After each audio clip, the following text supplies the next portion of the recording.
I bet you drone like a noob in Rainbow Six. I bet that you drive your drone straight into the objective room and gets shot, and then you're like, oh crap, where do I go? Where are the bad guys? I mean, I guess I'll go here. I guess I'll go there. You're also not setting up your teammates for success by getting your drone shot needlessly, so I'm gonna help you stop doing that today. What's up, dudes? I'm G, and I yap about Rainbow Six. So, this is an informational video. It's been a while since I've done an educational content video for R6. This tip, in my opinion, is a big game changer. Here's a clip demonstrating what I'm talking about. I have a drone set up to get information on main for Chalet. I don't drive the drone wide up the top of the staircase and let it make a bunch of noise so that the player at main can hear it. I peak the angle slowly and quietly. This, in turn, converts for a really big pick.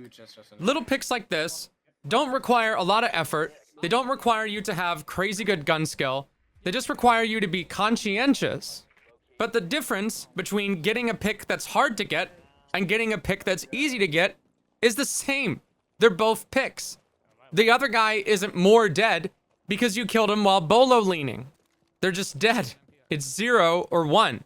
Peeking around the map in a way that's slow and quiet is useful because 1, it's not just going to keep your drone safe, it's also going to leave the defender unaware in a situation like this.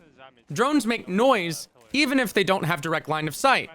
When they're moving, you can hear that little whir of the motor, and when they bounce on stuff or when they use their jump, that makes a much more audible noise as well. You can conceal not just the visuals of your drone, but the audio as well. That's going to reveal its position. A common tip that you would hear from people with a lot of hours in the game is to play your drone as if it's your life. I don't mean like, you know, you lose your drone and then it's like...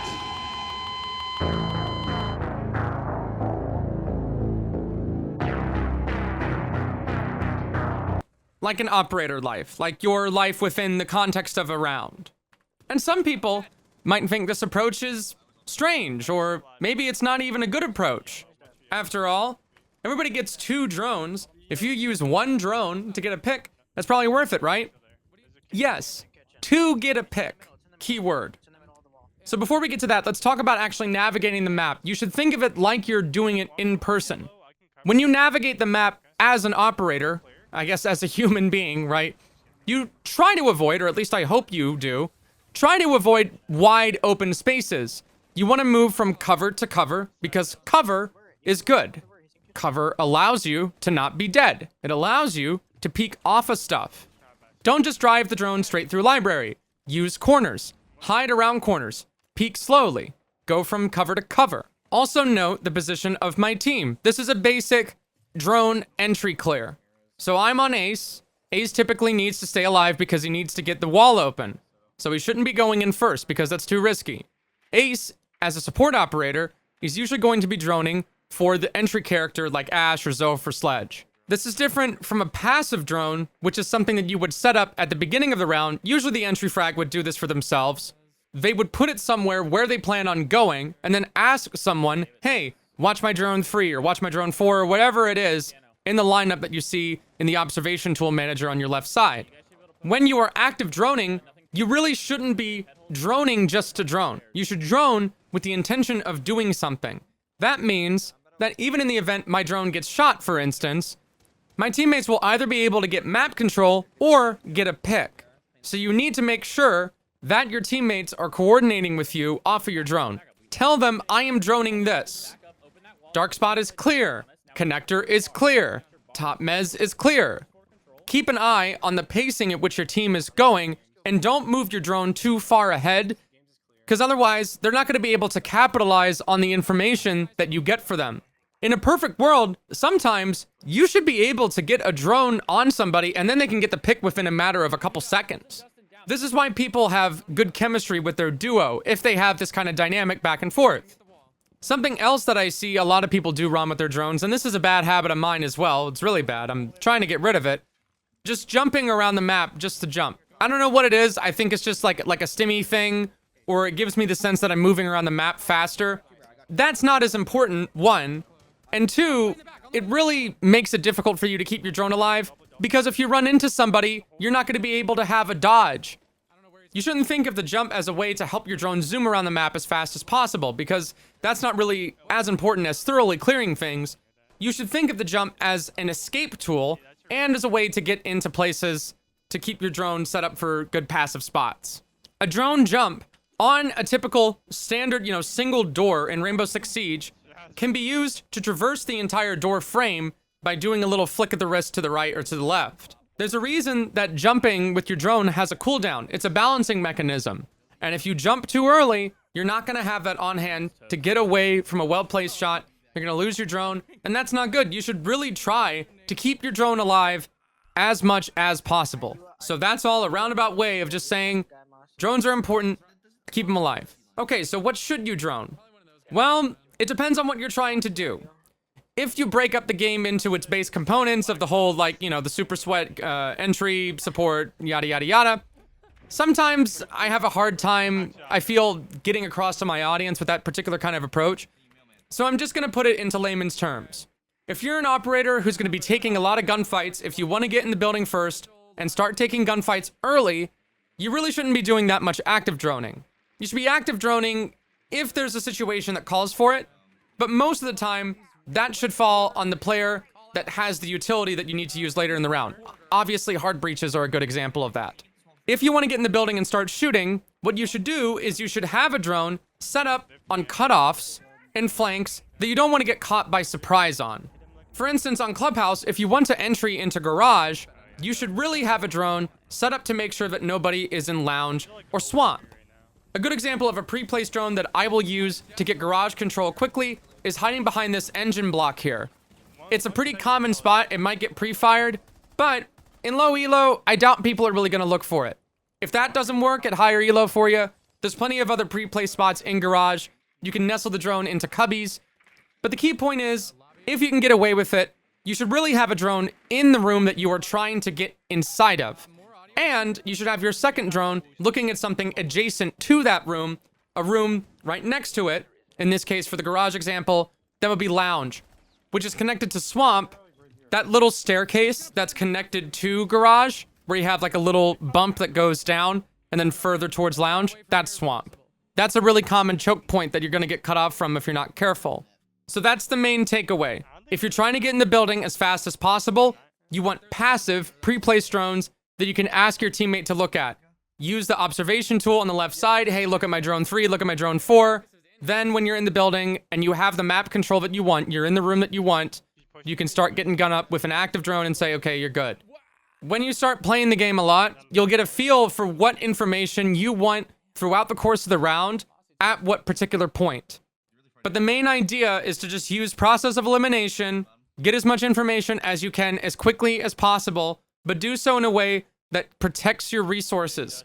Don't give up your drones, don't give up your information gathering resources for superfluous things, just to drone stuff just so you can do it. You should try to preserve them, and if you're gonna lose them, you should get either map control or a pick off of it. In a perfect world, what you should be doing is not take a fair gunfight. What I mean by not taking a fair gunfight is you don't go into something heads up with your gun up in a 50-50, if I'm better than the other guy, I win the gunfight kind of deal. In reality, in a game like this, in a game like Siege where there's so many other options, if you're playing at, super maximum optimization, you should be avoiding those. You should be taking unfair gunfights. You should be taking a gunfight with somebody droning you in, and then you follow up on the pick. Okay, so now we know what a pre-placed drone is that you can have a teammate look at while you go in the building. We know what an active drone is, which your entry fragger can follow up on in order to clear. What about the middle and the late stages of the round? How do we know where to put our drones then? Well, these are called flank watch drones. Now, in a professional environment, not 100% of the time, but a decent amount of the time, the dedicated flank watch, which is usually a flex player kind of playing somewhere in between aggressive and passive play, is going to be responsible for this. Again, this isn't a one-size-fits-all approach. Siege is a game about conditionals. But a good rule of thumb, if you're having trouble figuring out where to put a drone in that part of the round where you have map control, you're working through stuff, but you want to be efficient with your time. So good examples of these would be staircases. Staircases are really, really important sources of traffic, and it's something that gets neglected when you talk about map knowledge in Siege a lot, because duh, it's a staircase, right? You just go up and down. I mean, people really do just think of it that simply, and that's true. But in reality, a staircase is a really important corridor, a up and down hallway, a vertical hallway that gives access to a floor or denies access to a floor depending on what utility is on it. Think about it this way. How can you get up from one floor to the other one? There's only one pathway, a staircase, or Oryx can hop through a hatch. That's it. You have to use the stairs. It sounds really simple. It sounds like, oh, well, yeah, duh, but it really is that important. Border is a square map with two main staircases that connect the floors. There are only two floors, two staircases on one end of the map, and then towards the other end of the map. If you are doing a top-down clear, it is imperative, if you are a flank watch, to have drones on these cutoffs in some kind of way, shape, or form, or at the very least, some kind of flank denial like gridlock or nomad. And that's usually all you have to do. Because when you're doing a top-down clear, in particular, if you've established that the top floor is clear, as long as you get cutoffs on the staircases, those are the main access points from which you can get flanked. Cut those off, and then you can focus your attention on getting the verticality without having to take up the mental bandwidth of a potential flank. That means that somebody doesn't have to have their gun up, looking at something where they could have their gun down on the site or helping out with the push on the first floor. So if you don't know where to start in terms of setting a flank watch drone, for instance, staircases are big to floor 1 and 2. There's no basement floor on Border. Put your drone into a room where you drive it around the map without any particular clear idea of how to get to an escape route or behind cover that you can easily conceal yourself with. If you navigate the map in a way that's going to get it easily shot, then that's something you can improve on. And believe it or not, there are ways to move your drone around the map that do a better job of keeping it safe. Mainly, just using whatever cover is available to you as you traverse the map, using your ears, and instead of just trying to get the drone complete eyeballs on a situation, using it as a microphone and using that information to get context about what the defenders are doing. I'm not great at following these rules 100% of the time, as you could probably tell in the video itself, but when I do follow those rules, I tend to do much better. And I know that if it can help me, it can help you. So let me know if this video helped you in the comments, and let me know what you'd like other educational Siege content about. Also, we're playing in a 10-man server. I've thought of doing similar things with my community, but I'm not really sure yet. I'd like people to get to play without cheaters. I'll let you guys know. Thanks so much. Deuces.